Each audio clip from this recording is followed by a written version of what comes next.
He called me broke. Then I changed his title to X. My husband loved the sound of his own voice boasting at dinner parties about how he'd settled for a humble wife who didn't care for money. He called me broke like it was a compliment, like it proved his worth. That was his mistake. While he crowed, I was quietly rewriting my resume. Harvard law isn't earned in a semester of smugness. It's earned in midnight oil and refusal. I didn't tell him I'd been accepted. I didn't tell him I passed with honors.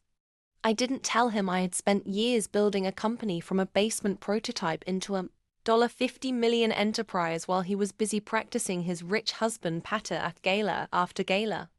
Why hide it? Because there's a particular power in being underestimated. The day he decided to humiliate me in front of his business colleagues, loudly pronouncing, "I'd never rise above that little salary," I stood and smiled. I raised my glass and said, "Gentlemen, I'll make this easy." I pulled out a printed shareholder ledger, notarized minutes, and a crisp letter from Harvard. The room inhaled. "I'm the founder, the majority shareholder, and counsel to this company," I said. "I'm also a Harvard law graduate." He laughed at first. Then his laughter choked on the ledger. The board had already convened quietly, that weak friends I'd quietly recruited, partners who trusted my vision. They had the signatures to remove him as CEO.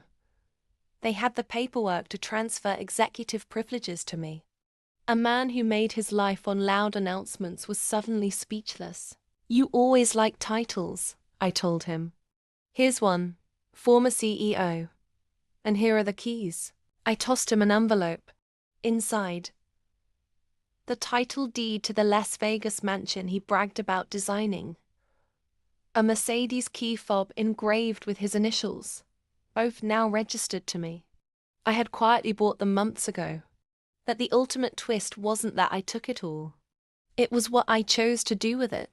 The $50 million company? I rebranded it overnight. Half the profits go to a fund for women re-entering the workforce. The other half seed startups led by women of color. The mansion?